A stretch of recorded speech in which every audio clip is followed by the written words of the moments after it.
자, 오늘 하나님 말씀은 우리가 너무나 잘 아는 마태복음 2장 1절부터 12절까지 있는 말씀입니다. 마태복음 2장 1절부터 12절까지 우리 다 같이 찾으셨으면 천천히 같이 읽겠습니다. 시작. 헤롯 왕 때 예수께서 유다 베들레헴에서 나시매 동방으로부터 박사들이 예루살렘에 이르러 말하되 유대인의 왕으로 나신 이가 어디 계시뇨? 우리가 동방에서 그의 비열을 보고 그에게 경배하러 왔노라 하니 헤롯 왕과 온 예루살렘이 듣고 소동한지라.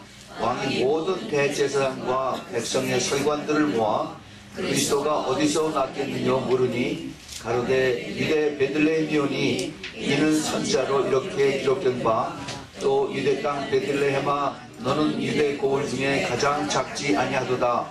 내게서 한 다스린 자가 나와서 내 백성 이스라엘의 목자가 되리라 하였음이니이다. 이에 헤롯이 가만히 박사들을 불러 별이 나타난 때를 자세히 묻고 베들레헴으로부터 보내며 이르되 가서 아기에게 대하여 자세히 알아보고 찾거든 내게 고하여 나도 가서 그에게 경배하게 하라. 박사들이 왕의 말을 듣고 갈새 동방에서 보던 그 별이 문득 앞서 인도하여 가다가 아기 있는 곳 위에 머물러 섰는지라. 저희가 별을 보고 가장 크게 기뻐하더라. 집에 들어가 아기와 그 모친 마리아와 함께 있는 것을 보고 엎드려 아기께 경배하고 보배합을 열어 황금과 유황과 몬약을 예물로 드리니라. 꿈에 헤롯에게로 돌아가지 말라 지시하심을 받아 다른 길로 고국에 돌아가니라. 아멘. 자, 우리 같이 잠깐 기도하겠습니다. 거룩하신 우리 하나님 아버지, 이 시간엔 저희들이 이제 주님의 음성을 듣는 시간입니다. 주님께서 직접 말씀해 주시고 저희들을 들을 수 있는 귀, 들을 수 있는 마음, 그리고 이 시간에 간절히 사모하는 배고픈 마음을 좀 허락하여 주시옵소서. 그래서 정말 주님의 그 말씀이 로고스가 뇌마가 되어서 저희들의 깊이 또 새겨지고 또 그리고 깨달아지고 또 그리고 순종하고 따르는 축복된 시간 되도록 허락하여 주시옵소서. 주님 이 시간에 악한 영을 모두 예수 그리스도 이름으로 다 쫓아주시고 그리고 성령으로 충만하게 채워주시사 오직 이 시간에 이 자리에 천군 천사가 옹이하셔서 오직 주님의 충만하신 임재가 가득하고 또 기름 부음이 가득할 수 있도록 축복하여 주옵소서. 주님 부족한 종 주님 의지하고 섰사오니 주님께서 기름 부어주시고 또 그리고 말씀으로 충만케 채워주셔서 하늘의 지혜와 지식으로 그리고 총명으로 가득 채워주시고 주님만 홀로 영광을 받아 주시옵소서. 예수 그리스도 이름으로 간절히 기도합니다. 아멘. 오늘 드디어 이제 크리스마스 메시지를 이제 오늘부터 시작해서 전합니다. 예수님 탄생의 비밀이라고 하는 그런 제목으로 우리가 그 잘 아는 마태복음 2장에 나오는 스토리를 가지고 우리 한번 공부를 해보겠습니다. 예수님 탄생의 그 미스터리가 많이 있습니다. 오늘 우리가 그 찬송 동방박사 세 사람 그 찬송 불렀죠. 동방박사가 세 사람입니까? 몇 사람이에요? 몇 사람이에요? 우리가 노래를 불렀으니까는 세 사람인 줄 알죠. 근데 안 그래요. 우리가 한번 다 찾아보겠습니다. 우리가 정말 예수님께서 오실 때 어떠한 모습으로 오셨고 어떻게 오셨고 그리고 또 언제 예수님이 오셨는가 하는 것을 우리가 한번 찾아보겠습니다. 성경에서는 과연 어떻게 말씀하고 있는 것인가. 그리고 마태복음에서 우리가 지금 읽었던 그 예수님의 태어나신 그 탄생의 그 스토리하고 거기에 나오는 내용하고 그 다음에 누가복음 2장에 나오는 그 마리아가 또 요셉이 예수님을 탄생하는 그런 스토리하고 약간 좀 맞질 않습니다. 왜 그럴까? 그것도 우리가 또 찾아봐야 돼요. 그리고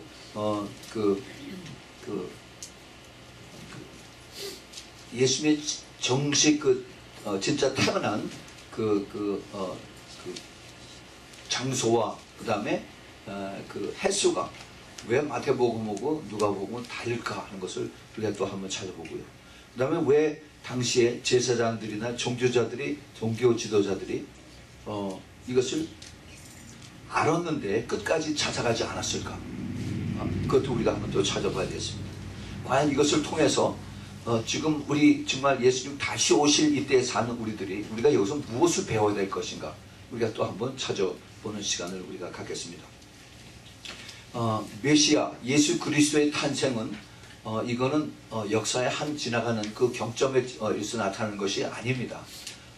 예수 그리스도의 탄생은 지구가 생기기 전에, 우주가 생기기 전에 하나님께서 이미 예비하시고 그리고 아주 철저하게 하나님의 계획 속에서 이것이 이루어졌습니다.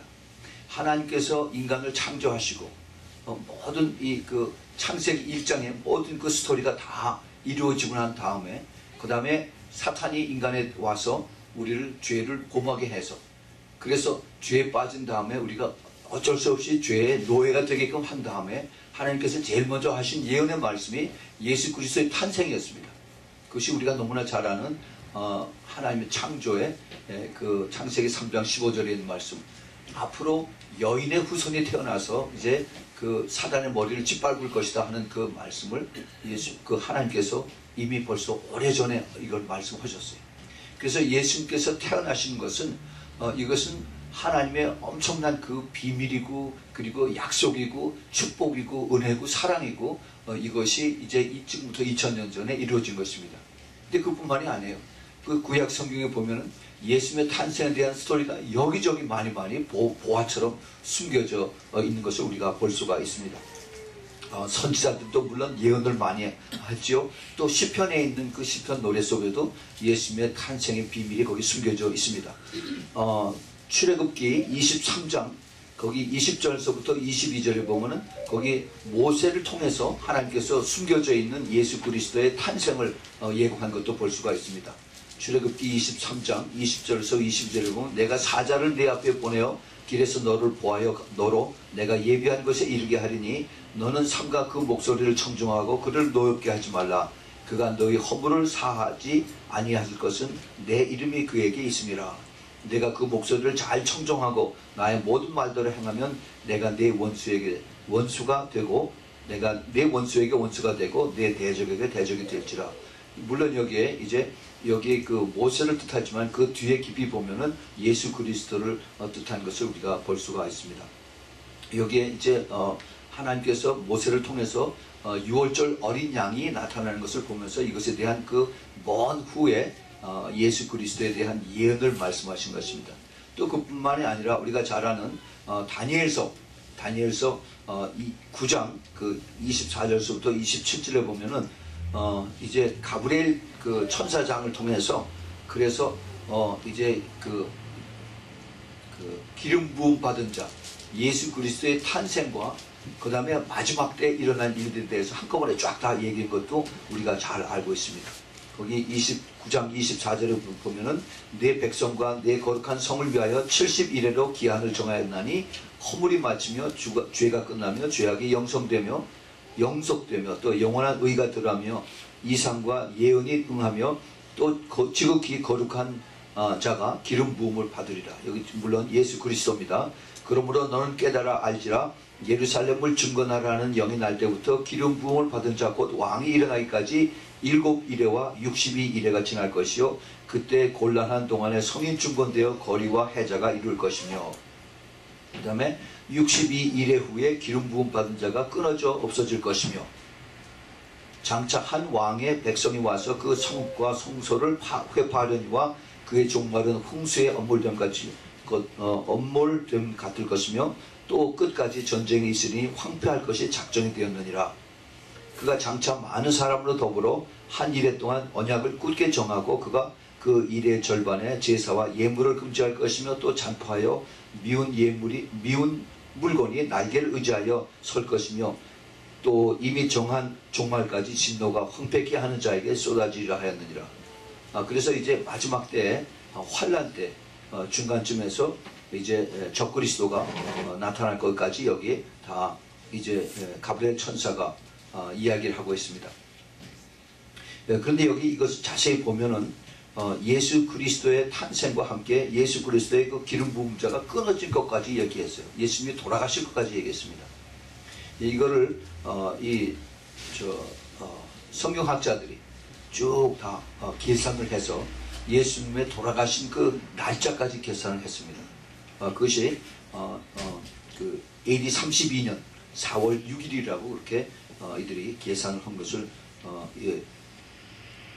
영국의 그 성경학자 로버트 앤더슨이라고 하는 사람이 이걸 밝혀냈습니다. 그래서 그걸로 인해서 그가 경의 칭호를 받았어요. Sir 로버트 앤더슨입니다.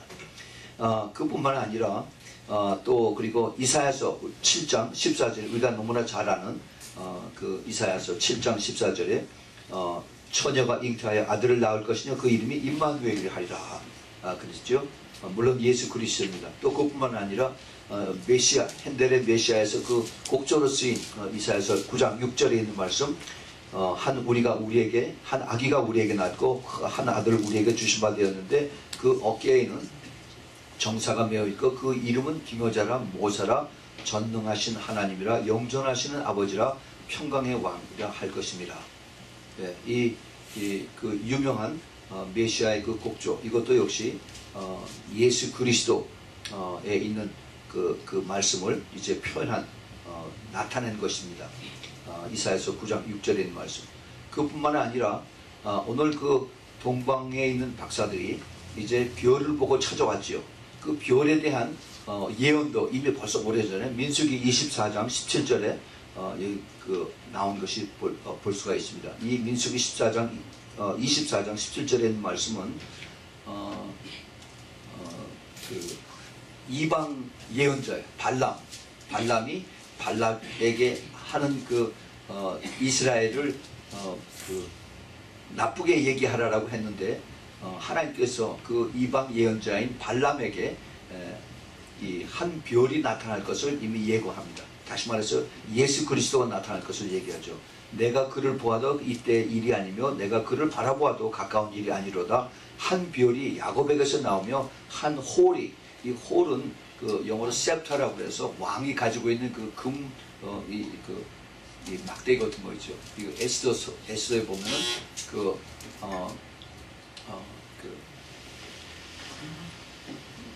왕이 에스더에게 그 금호를 내밀어서 이제 그에게 모든 소원을 들어준다 하는 그런 내용이 나오죠. 그래서 왕을 상징하는 그 금홀이 이스라엘에게서 나서서 모압을 이편에서 저편까지 쳐서 파하고 또 소동하는 자식들을 다 멸하려다.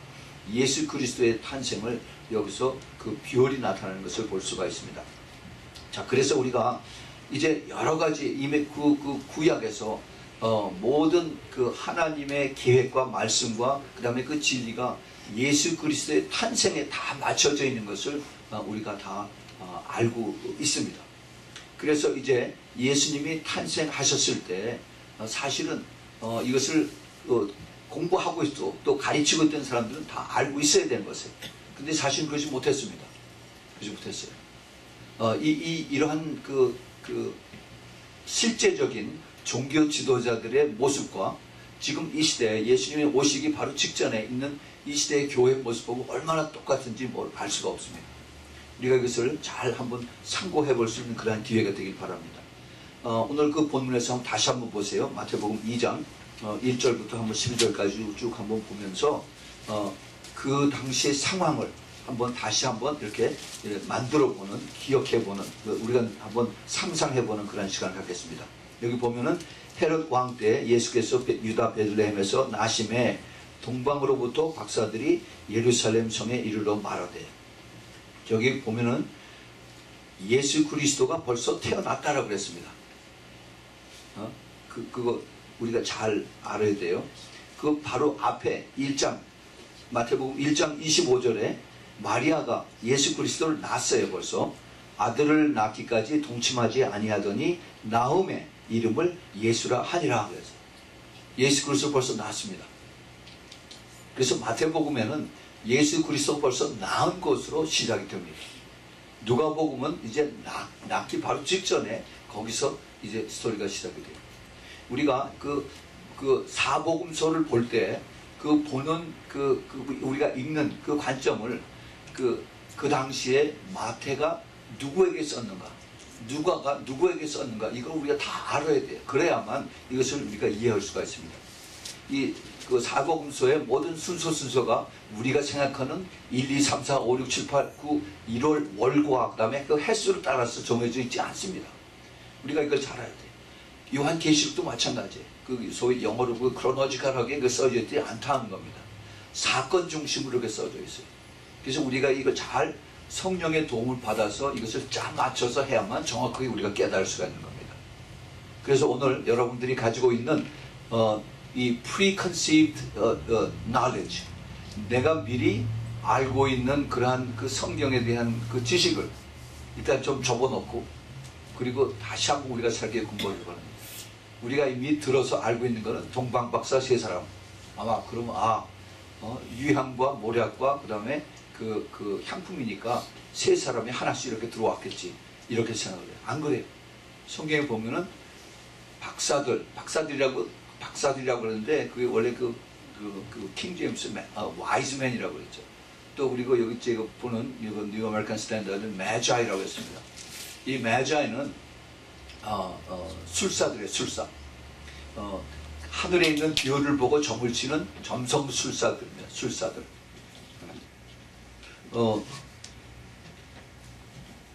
이방인, 더군다나 우상을 숭배하는 그 사람들이 예수님 나신 것을 별을 보고 떠나서 찾아왔어요. 자, 이걸 한번 보십시오. 이미 벌써 아기 예수는 났습니다. 그런데 이들이 별을 보고 이제 멀리서 따라오는 거예요. 그런데 몇 명이 왔느냐? 굉장히 많이 왔어요. 제 생각에는 한 몇백 명이 온 것 같아요. 이 사람들이 동방에서 왔다고 그랬어요. 그 동방이 막연하게 그냥 이스트라고 그랬는데, 지금으로 말하자면은 아마 그 바빌론, 그 이라크의 밑에나 아니면 저쪽 그 이란의 끝에서 이스라엘에서 보면 적어도 한 1000마일 이상 되는 그런 것을 이 사람들이 낙타를 타고 온 겁니다. 언제 와? 밤에 와요. 별을 보고 밤에. 이 별은 무슨 별이에요? 예수 그리스도의 별입니다. 요한계시록 22장 거기 그 16절에 보면은 그 계명성이라 가장 밝은 별이라고 했습니다. 나는 예수 그리스도 가장 밝은 계명성이라고 했어요. 광명한 새벽별이라고 했습니다. 22장 16절. 바로 그 계명성을 제일 저녁에 일찍 뜨고 제일 늦게까지 지는, 아주 가장 밝은 별. 그러니까 이 낙타를 타고 이 사람들이 멀리서 1000마일이 넘는 곳에서 밤에만 이 사람들이 떠납니다. 근데 수많은 사람들이 오래오래 와야 되니까 음식을 장만해야 되고, 가는 도중에 도적들을 막아야 되니까 군대들을 또 데리고 가야 되고, 그러니까 뭐 엄청나게 많이 사람들이 왔겠죠. 그래서 적어도 한 300명 내지 400명 이상을 아마 데리고 왔을 거다 하는 겁니다. 낙타에다 싣고 먹을 거 싣고. 그러고 오는 거예요. 가다가 이제 또 낮에 사막을 거쳐 다니니까 낮이면 또 서늘한 데 들어가서 또 쉬고 오고. 이렇게 해서 그래서 예수 그리스도가 탄생을 때운 거예요. 떠난 것이 예수 그리스도가 탄생할 때 떠났다라고 생각을 해요. 그리고 한참 후에 이 사람들이 도착을 했습니다. 언제 도착을 했느냐? 그건 몰라요. 대충 제가 조금 더 설명을 해드리겠습니다. 거의 한 1년 내지 2년이 걸렸다고 생각합니다. 자, 그거 보면은 예수 그리스도가 이미 태어났다고 해서 Jesus was born, 영어 성경에 보면 그렇게 되어 있어요. 태어난 다음에 이 박사들이, 매자이들이 예루살렘에 이제 이르렀습니다. 그래서 와서 유대인의 왕으로 나신 이가 어디 계시뇨? 우리가 동방에서 그의 별을 보고 그에게 경배하러 왔더라 하였습니다. 그래서 이 사람들이 와가지고 예루살렘 안에 들어왔어요. 그래서 그 안에서 유대인의 왕으로 나신 그 갓난아기가 누구냐? 우리가 그의 별을 보고, 그의 별이라고 그랬어요. 그 왕의 별입니다. 예수 그리스도의 별이에요. 바로 광명한 그 새벽별입니다. 그에게 경배하러 왔더라. 이 사람들은 우상을 숭배하는 사람들입니다. 그러나 그 우상이 자기네들이 그 믿고 있는 그 별에 대해서 믿고 있는 철저하게 그것을 그 확신을 갖는 그 믿음과 그 큰 별에 대한 두려움을 가지고 온 사람들입니다. 그래서 이것을 물어봤더니 그 다음에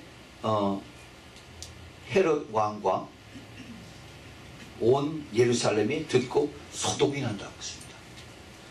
Great trouble. 그러니까 난리가 난 겁니다.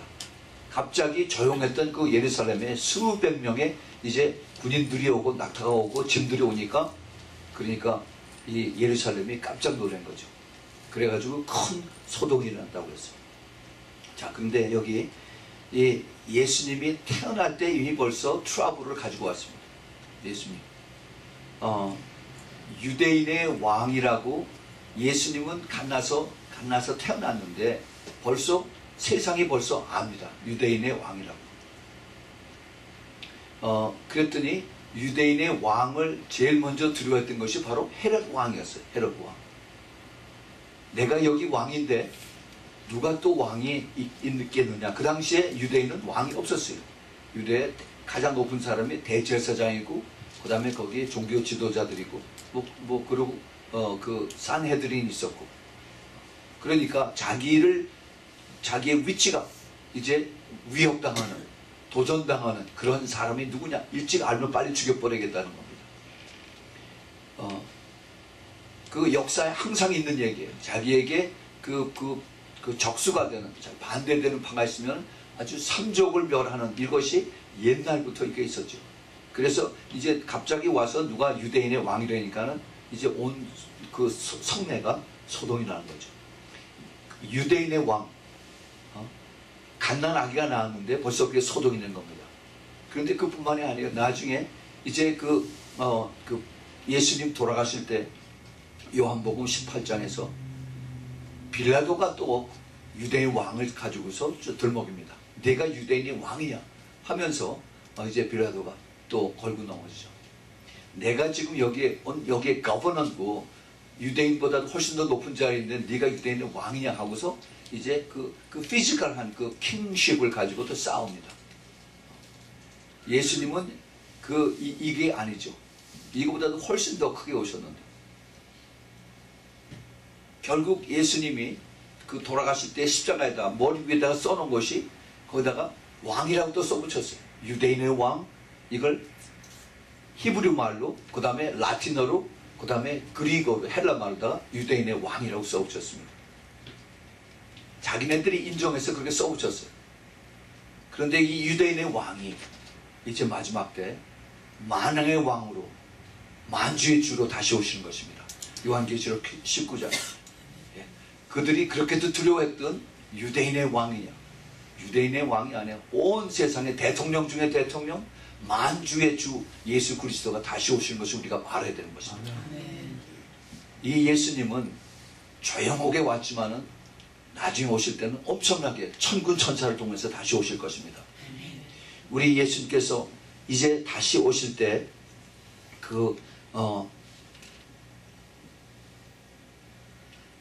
그 당시에 있는 그 예루살렘의 사람들이 그 4절 5절 보세요. 왕이 모든 대제사장과 백성의 서기관들을 모아서 그리스도가 어디서 나겠느냐 물으니 가로되 유대 베들레헴에 있는 선지자로 이렇게 기록된 바, 또 유대 땅 베들레헴아 너는 유대 고을 중에 가장 작지 아니하도다. 네게서 한 다스리는 자가 나와서 내 백성 이스라엘의 목자가 되리라 하였습니다. 우리가 잘 아는 미가서 5장 2절의 말씀을 이들이 이제 찾아서 이제 얘기를 합니다. 자, 이거 보세요. 헤롯 왕이 조용했던 평화로웠던 그 예루살렘 시에 온 많은 이제 사람들이 들어오고 그러니까 왜 왔느냐? 근데 이 사람들이 들어오자마자 유대인의 왕에게 내가 경배하러 왔다 그러니까 유대인의 왕이 누구냐? 라고 이제 그 헤롯 왕이 이제 물어보죠. 그래서 이것이 누구냐고 물어봤을 때 그 밑에 있던 유대인 대제사장들과 그 다음에 서기관들이라고 했어요. 그러니까 그 당시에 거기 산헤드린에 거기 모든 공회 멤버들 알 수가 있습니다. 종교 지도자들. 이들에게 네가 알고 있는 성경 찾아서 빨리 나한테 얘기해라. 요즘 쉽게 얘기하면은 특별 전문 연구팀을 만들어서 그래서 빨리 나에게 보고하라고 하는 겁니다. 그랬더니 이들이 하나님 말씀을 자기네 말인데 히브리 말로 되어 있고 그다음에 그 토라에 있는 거, 또 그다음에 그 선지서에 있는 거 다 찾아가지고서 결국 미가서 5장 2절에 있는 말씀 베들레헴이다라고 찾았어. 네, 그래서 얘기를 했습니다. 그런데 그 베들레헴이라고 그 헤롯 왕에게 보고를 하고 난 다음에 막상 그 대제사장들과 그 다음에 그 서기관들, 쉽게 얘기하면은 교수들입니다. 신학교 교수들과 그 다음에 그 대제사장들은 뭐 무슨 뭐 총회장 뭐 이런 거 되겠죠.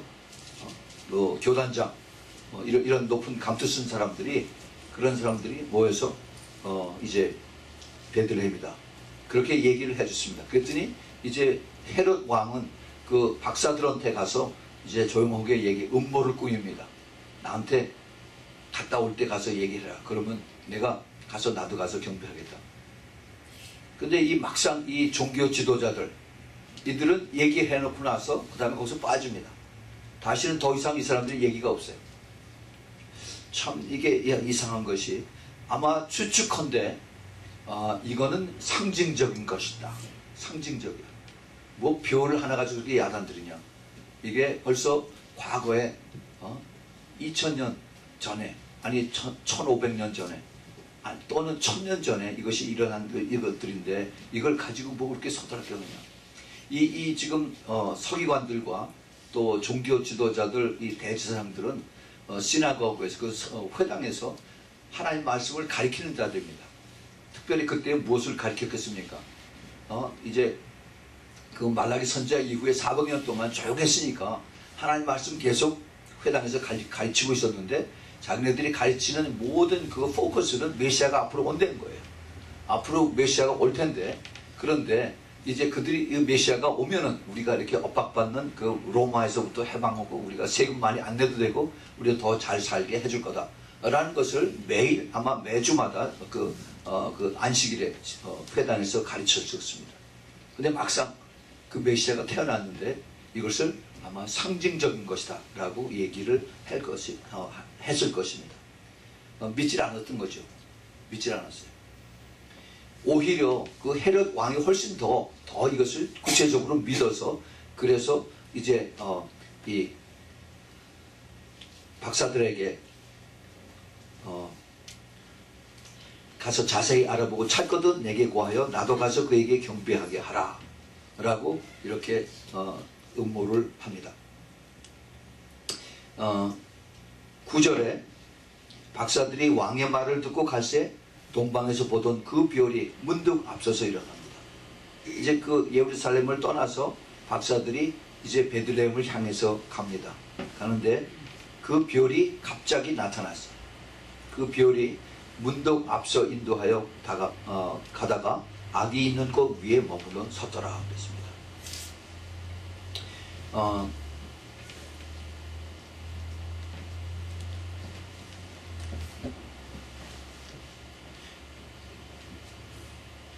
그 이방 점술가들이, 그 점성가들이 그 별을 보고 왕에게서 떠납니다. 그런데 그 유대 그 종교 지도자들은 그 뒤를 따라가지 않습니다. 그냥 이방 점성술 하는 사람들만 계속 따라가지요. 그 대신 종교 지도자들은 계속해서 그냥 자기네들 산헤드린 거기에 앉아서 계속 말만 떠든 것입니다. 계속 하나님 말씀을 믿어야 돼, 말씀만 믿어야 돼 하면서 그다음 말씀은 상징적인 것이다 이렇게 결론을 하고, 그리고 계속해서 자기네들은 가리키고 메시아에 대해서 온다고 가리키고, 또 메시아를 어떤 사람인가 메시아에 대해서 그걸 가리키고, 또 말로 그냥 톡 이것으로 얘기하고 믿음은 없었어요. 믿음 없었습니다.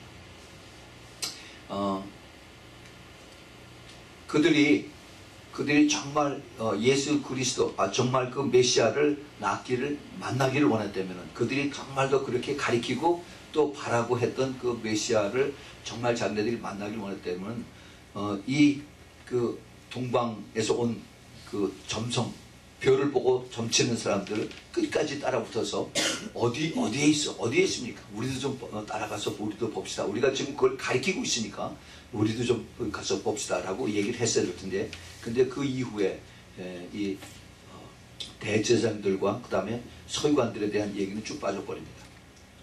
없어져 버렸어요. 참 너무도 그 종교성이 강한 사람들,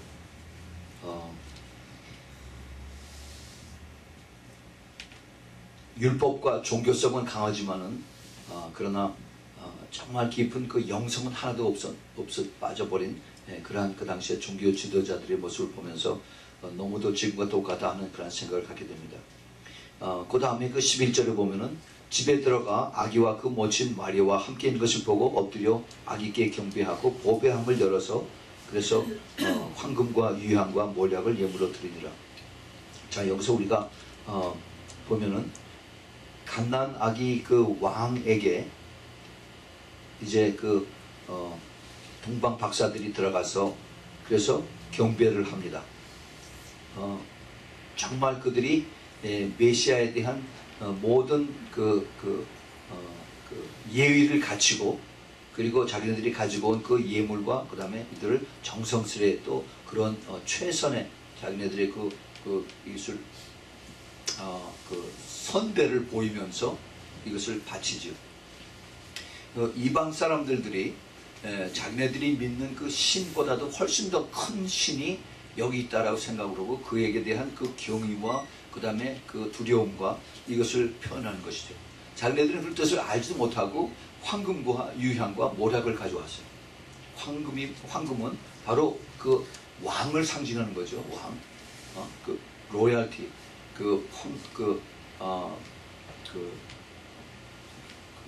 왕실의 로얄 하이네스라고 하죠. 왕실의 그 제일 높은 것을 나타내는 것이 바로 황금입니다.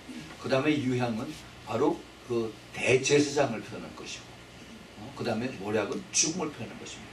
예수님이 이제 죽었을 때, 돌아가셨을 때 거기다가 그 향품으로 그 엠바밍 할 때 쓰는 그런 예수님의 생애를 여기서 뜻하는 그러한 예물을 3개를 가져가죠. 그런데 흥미로운 것은 이방 사람들이 나중에 다시 예수님을 찾아옵니다. 예물을 들고 또 찾아와요. 그런데 거기에는 모략이 없어요. 죽음에 대한 죽음을 상징하는 모략이 없습니다. 이사야서 60절에 보면은 우리가 잘 아는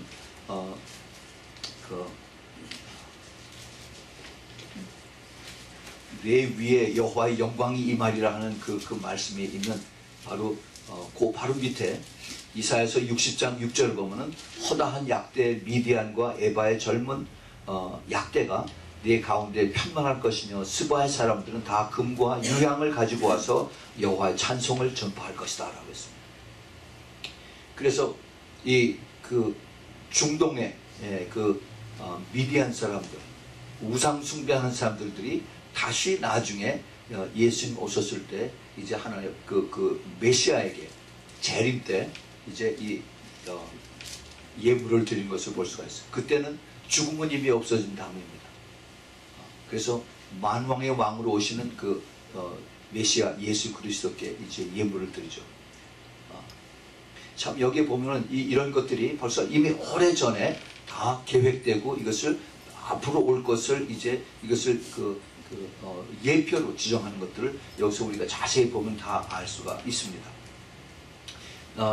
그 수많은 중동에 있는 모슬렘들이 이제 그 왕에게 와서 이제 예물을 드린 거죠. 그 다음에 이제 12절에 꿈에 지시를 했습니다. 꿈에 헤롯에게로 돌아가지 말라. 지시하신 바라 다른 길로 고국에 돌아가니라 했습니다. 이 사람들은 이방 사람들은 꿈을 굉장히 중요하게 생각합니다. 그래서 그 순종의 결과는 이들이 천사들이 그 꿈을 보여주심으로 인해서 이제 안전하게 집으로 돌아갔지요.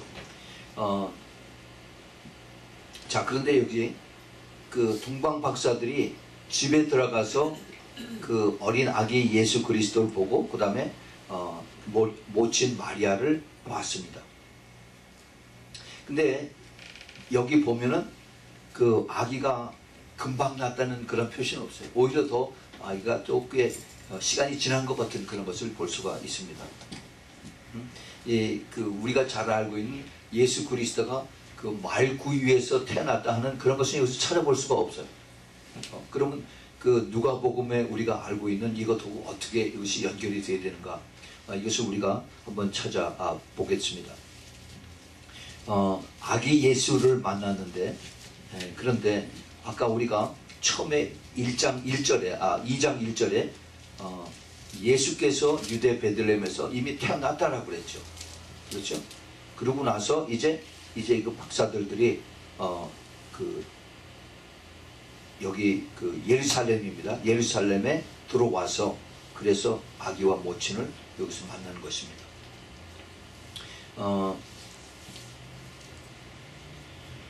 그 다음에 13절에 보면은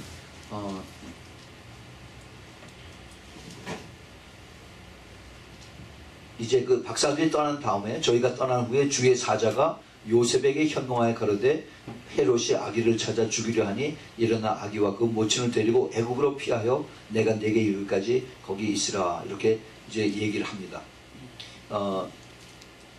그러고 나서 이제 헤롯이 베들레헴에 있는 아이들 2살 미만자를 다 죽이라고 그래서 죽이죠.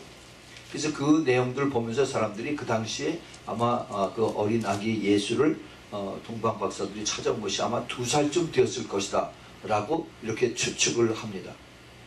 근데 우리가 이것을 한번 좀 더 구체적으로 한번 찾아보겠습니다. 그 누가복음 2장 1절 2절을 보면은 이때 가이사 아구스토가 영을 내려서 천하로 다 호적하라 하였으니 이 호적은 구레뇨가 수리아 총독되었을 때 첫 번 한 것이라, 이 말씀을 나옵니다. 그래서 이제 요셉과 마리아가 당나귀 등에 이제 만삭이 된 마리아를 싣고 그 다음에 사관 여관을 찾아다니는 그런 것을 우리가 잘 알고 있죠. 그런데 인구조사, 호적이라는 것이 인구조사입니다. 그 마리아와 요셉과 이제 그 고향인 베들레헴으로 들어가서 당시에 그 왕이 구레뇨라고 그랬어요. 구레뇨 총독입니다. 구레뇨가 퀴레니우스라고 하는 그 당시에 그 왕인데, 근데 이 사람은 그 왕의 이름은 실제 역사 기록에 나옵니다. 그래서 그 역사 기록을 보면은 이 사람이 BC 6년서부터 4년 이 사이에 통치를 한 그 내용의 역사 기록을 볼 수가 있어요. 그 후에 그 아들 아킬레오가 왕이 되어서 BC 4년서부터 통치했다는 내용이 나옵니다. 근데 그 아킬레오라고 하는 이 사람의 이름도 마태복음 2장에서 나옵니다. 마태복음 2장 22절에 보면은 2장 22절에 그러나 아킬레오가 그 부친 헤롯을 이어 유대의 임금됨을 보고 거기로 가기를 무서워하더니 꿈의 지시함을 받아 갈릴리 지방으로 떠났어. 그래서 이것을 보면은 BC 4년부터 아킬레오가 이제 자기 아버지 구레뇨라고 하는 이 사람의 이것을 통치를 받아서 이제 그 왕이 돼서 헤롯 아킬레오 돼서 이제 통치하기 시작을 했는데, 근데 이제 그때쯤에서 요셉이 마리아와 예수를 데리고 애굽으로 떠나서 그 다음에 갈릴리 나사렛으로 간 것을 볼 수가 있습니다. 그래서 이것을 쭉 전체를 다 우리가 이걸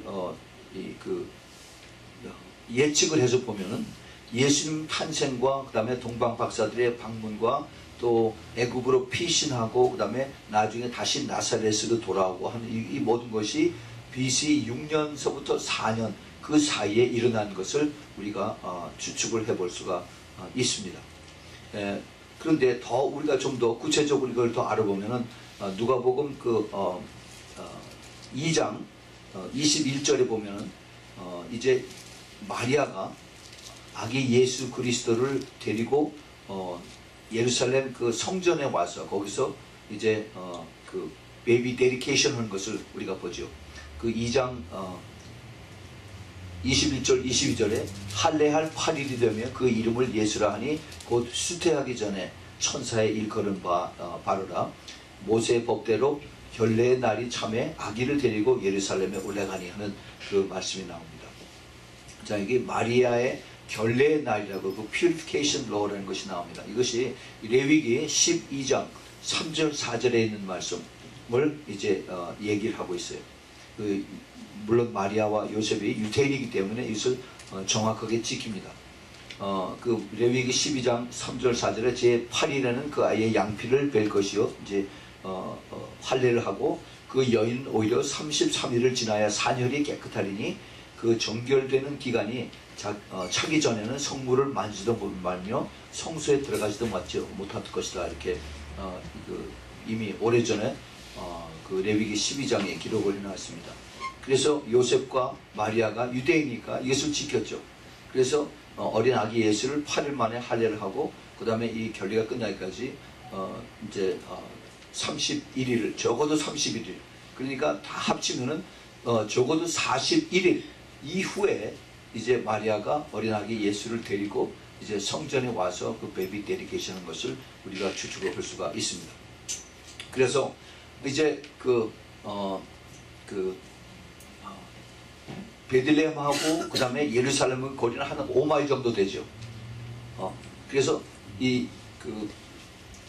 마리아가 아기 예수를 데리고 이제 베들레헴 성전에서 예루살렘 성전에서 그 대제사장에게 이제 그 아기를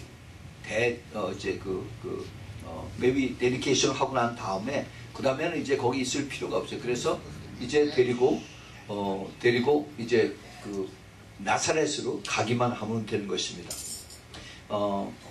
그래서 이것을 보면은 예루살렘에서부터 나사렛까지는 며칠 동안 또 걸어야 됩니다. 그래서 박사들은 아마 그 마리아가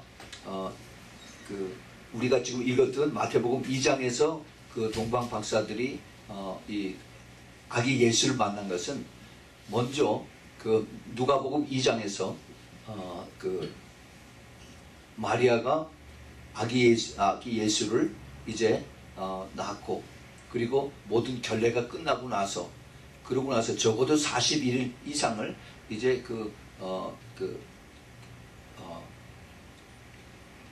베들레헴에서 낳은 이후에 이제 예루살렘이나 아니면은 아마 고향에 갔다가 다시 왔는지도 모르겠어요.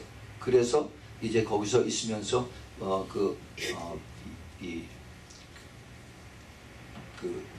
헌화식을 끝나고 난 다음에 그때 예루살렘에서 아마 동방 박사들이 찾아와서 그래서 아기 메시아에게 경배를 하고 예물을 드리고 돌아갔을 그런 것을 우리가 여기서 추측을 해볼 수가 있습니다. 그러니까 모든 누가복음 2장과 마태복음 2장에 있는 것을 다 한데 합쳐서 이것이 정확하게 날짜는 모르지만은 아마 이게 BC 예수님 BC 4년 BC 6년에서부터 4년 그 사이에 모든 것이 이루어졌을 것이다. 우리가 이렇게 추측을 해볼 수가 있습니다.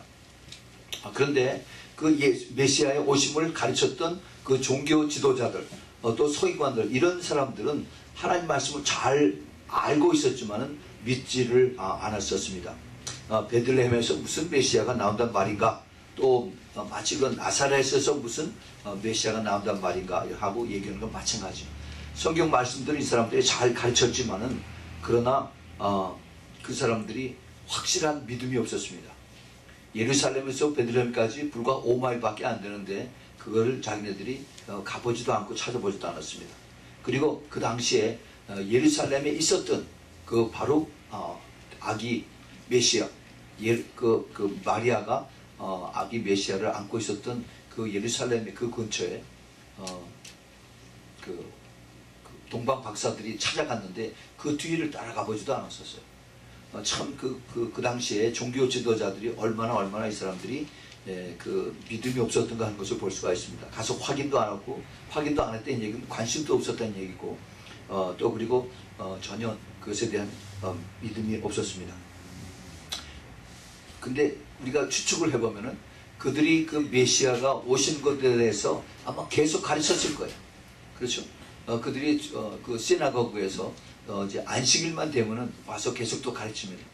예수님은 계속 태어나서 잘하고 있는데 앞으로 오실 메시아에 대해서 지금까지 앞으로 오실 메시아에 대해서 이들을 가르치고 있습니다.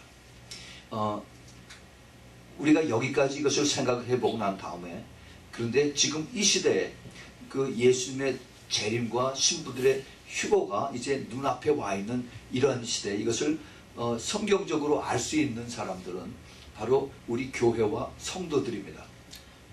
그리고 정말 그 시대의 사인과 그 다음에 그 예언적인 말씀을 잘 깨닫는 그러한 사람들이 이것을 이것을 알고 그리고 준비를 했는데, 그런데 예나 지금이나 똑같아요. 그대로 똑같습니다. 그냥 상징적으로 믿고 마치 계시록의 그 666이라고 하는 것을 이거 상징적이다, 그러니까 너무 신경 쓰지 말라라고 그렇게 가르치는 거고 똑같아요. 그리고 자꾸 이제 하나님 말씀을 믿어야 된다라고 하면서 복음이 땅까지 전해져야만 그때야 예수님이 오신다고 자꾸 그것만 내세우고, 이것도 전부 다 상징적이다.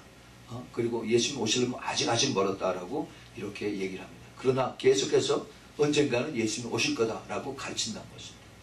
그러니까 2000년 전에 그 종교 지도자들, 대제사장들과 서기관들이 하던 방법과 지금 이제 그 교회에서 하는 그것이 너무너무 똑같이 가는 것을 우리가 볼 수가 있습니다. 그런데 그 놀라운 것은 그 과정에 그 중에 예수님, 아기 예수님을 찾았던 사람들이 누구예요? 이방 우상 그 숭배하는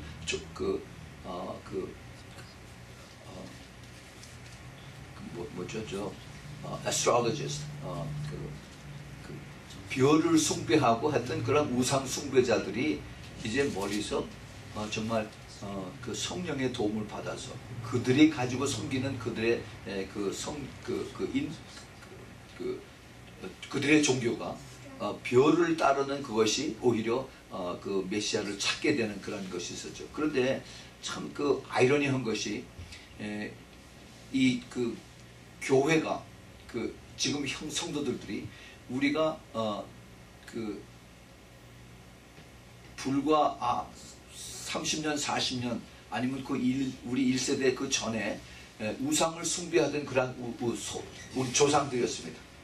우상을 숭배하던 그런 그 우리들이었었는데, 우리가 예수 믿고 난 다음에 그 다음에 정말 이 시대에 하나님의 은혜로 또 성령님의 도움으로 우리가 이 하나님 말씀과 그 다음에 시대의 사인을 같이 보면서 갈 수 있는 이러한 하나님의 은혜를 깨닫는 그러한 특별한 그 소수의 그 하나님의 택한 그 성도들을 우리가 그렇게 부름을 받았다 하는 것이 너무나 감사를 하나님 앞에 드린 것입니다. 그 성령 하나님이 이것을 알고 깨닫는 자들에게 더욱더 그 큰 은혜와 그리고 가르치심을 주시는 것입니다. 하나님 말씀을 우리가 읽어도 이런 것을 알고 그리고 그것을 사모하고 깨닫는 자들에게 더 깊은 것을 깨닫게 해주세요. 그래서 우리가 많이 우리가 듣죠. 성경 그 복음서에서 예수님께서 하신 말씀이 들을 귀 있는 자를 들을지어다 하는 그 말씀이 어떻게 연결이 되느냐 하면은 마지막 때 예수님 오시는 것에 대한 그것하고 다 연결이 되어 있어요. 주님 오시는 이것하고 이제 들을 귀 있는 자가 그것을 듣고 깨달으라는 겁니다. 하나님 말씀을 듣고 깨달은 것보다도 이것이 결국은 다 예수님 오시는 거고 다 연결이 되어 있어요. 자, 보세요. 그 7교회의 주님 메시지도 보십시오. 그것에 대한 약속이 전부 다 주님 오신 거고 다 연결되어 있어요. 이기는 자가 되라고 하고 이기는 자에 대한 그 약속이 다 주님 오셨을 때 그것이 이루어진 것을 여기서 우리가 다 볼 수가 있습니다. 또 그 10처녀의 비유 중에서 그 나머지 그 5처녀, 예수님과 함께 같이 들어가는 5처녀, 이들도 주님 재림 때 그 신랑 신부의 만남에 대한 그것이 맞춰져 있고, 또 달란트의 비유도 역시 맞춰져 있는 것을 우리가 알 수가 있습니다. 자, 우리가 이런 것을 보면서 정말 이 시대에 들을 귀 있는 자, 이 뜻이 무엇인가를 잘 깨달아야 됩니다. 들을 귀 있는 자가 이게 도대체 무슨 얘기를 하는 것인가. 이 시대에 우리가 시대와 그 다음에 이 성경이 같이 가는 것을 보면서 주님 오실 날이 정말 가깝다 하는데, 그런데 이거에 맞춰서 성경을 보면은 그대로 같이 이것이 이루어지는 것을 볼 수가 있습니다. 네. 그리스도의 탄생은 우리가 지금 공부했던 것 마찬가지로 BC 6년서부터 BC 4년 그 사이에 어느 순간에 이루어졌습니다. 그런데 예수님의 돌아가심은 우리가 정확하게 그 날짜를 계산해서 다니엘서 9장 24절, 25절, 26절의 말씀을 그걸 계산해 보면은 정확하게 그 돌아가신 날짜를 AD 42년 3월 6일인가 그렇게 날짜가 나와죠. 그런데 이제 같이 간 거 그거와 똑같이 예수님의 그 재림과 휴거도 몰라요. 날짜는 아무도 모릅니다. 그러나 그 중간에 그 추측하는 근처는 압니다. 근처. 마치 예수님의 그 초림에 그 탄생하셨을 때 그 근처는 우리가 아는 것 마찬가지로 예수님의 재림의 휴거는 그 모든 사인을 주님께서 가르쳐 주셨어요. 그래서 그 근처는 우리가 알고 있는 것을 압니다. 그러나 이제 휴거가 일어나고 난 다음에 그 다음에 이제 얼마 있어서 이제 세상이 바뀌어지죠. 그리고 적그리스도가 일어나고 그 다음에 한 3년 반 있다가 이제 대환란이 일어나고 납니다. 그러고 나면은 이제 그 다음에 그 끝나는 날은 주님께서 이미 가르쳐 주셨어요. 엄청난 환란이 이룰 것인데 그때는 이제 수많은 사람들이 죽을 것이고 창세 이후에 이런 고통과 이런 환란이 없을 것이라고 주님께서 이미 말씀하셨습니다. 그러나 택한 자들 때문에 이 날을 감하겠다라고 말씀하셨어요. 그 감하겠다고 하는 이 말씀을 이미 벌써 오래전에 다니엘이 받고 그리고 또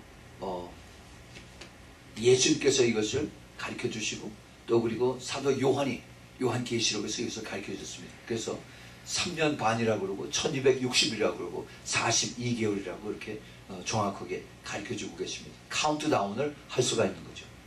자, 우리는 이런 것을 보면서 이제 주님께서 이제 오시기 바로 직전에 다시 말해서 예수님의 그 신부가 준비된 그 휴거와 이제 곧 오기 직전에 이런 것을 우리가 보면서 앞으로 우리가 이제 크리스마스 얼마나 여기서 더 지내야 될지는 아무도 모릅니다. 그러나 우리가 이러한 그 사인들을 보면서 우리는 언제가 될지 모르는 그러한 이 모습 내가 준비가 되어 있는가. 지난 주일에 우리가 내가 과연 깨어 있는가 하는 그 메시지를 제가 전했는데 정말 내가 이 시대에 주님께서 원하시는 사도 바울이나 또 사도 베드로가 주님 오실 때 점도 없이 흠도 없이 내 영과 혼과 육이 그렇게 보존되기를 원하노라 이렇게 말씀하셨는데 과연 우리가 그러한 모습으로 살고 있는가 다시 우리가 또 되짚어 봐야 되는 그러한 때라고 생각을 합니다. 지금 세상은 점점 더 악해지고 더 이제 그리스도라고 하는 예수 그리스도 이름만 들여도 전부 다 사람들이 배척하고 반대하는 이런 시대에 살고 있습니다. 더 점점 악해져요. 그래서 교회가 세상을 자꾸 따라갑니다. 사람들에게 이제 싫은 소리 듣지 않기 위해서. 그래서 이제는 메리 크리스마스가 없어지고 이제 해피 할라데이도 다 끝나버립니다. 그 속에 그 중요한 것이 거기 들어있어요. 그래서 이제 무엇을 사거나 뭐 하면은 이제 의례적으로 이제 해피 할라데이고요. 저는 그 말을 바꿉니다. 그래서 다시 돌아서 no, 메리 크리스마스 이렇게 얘기를 해줘요. 우리는요 정말 이 세상이 어떻게 가는지 우리가 잘 똑바로 깨어있지 않으면 같이 갑니다. 같이 따라서 나도 같이 해피 할라데이 이러고 그냥 같이 따라가는 겁니다. 우리는 과연 누구를 따를 것인가? 내가 누구를 내가 바라보고 있어야 되는가? 세상을 바라보고 있어야 되는 것인가? 아니면 내가 그렇게도 만나길 원하는 예수 그리스도를 우리가 바라보고 있어야 되는가? 나의 삶의 나의 믿음의 그 포커스가 그것이 내 입으로 나타나고 내 행동으로 나타나는 그런 참 믿음이 될 수 있기를 예수 그리스도로 꼭 축원을 드립니다. 우리 같이 기도하겠습니다. 하나님 아버지, 우리가 이제 크리스마스가 되어서 또 기쁜 우리가 성탄의 캐롤을 부르고 또 그리고 그리스도의 그 초림을 얘기합니다. 그러나 시대는 이제 빨리빨리 지나가서 이제 곧 예수 그리스도의 다시 오심과 또 그리고 이제 그에 앞서는 이제 휴거를 주님 간절히 바라보고 사모하고 있습니다. 물론 그 날과 그때는 알지 못하지만 그 근처에 일어나는 모든 그 징조들이 우리가 심히 급박해 있는 것을 우리가 압니다. 주님, 이 시대에 세상을 따라가지 않는 죄들이 되게 해주시고 정말 깨어서 예비하고 정말 깨어서 기도하면서 준비하는 우리 모두 되도록 꼭 도와주시고 축복하여 주시옵소서. 이제는 우리 주 예수 그리스도의 한없는 끝없는 그 은혜와 그리고 하나님 아버지의 넓고 깊고 그리고 또 아가페 놀라우신 그 사랑과 그리고 성령 하나님의 또 우리의 교통하심과 또 내주하심과 또 기름 부으심이 이제 정말 이 마지막 때 깨어서 있으며 예비하고 준비하고 그리고 따라가길 원하는 우리 사랑하는 아미성국의 성도들 머리 위에 그 가정 위에 또 이 메시지를 듣는 주님의 사랑하는 택한 신부들 그들의 머리 위에 지금부터 영원까지 함께 있기를 예수 그리스도의 이름으로 축원하옵나이다. 아멘.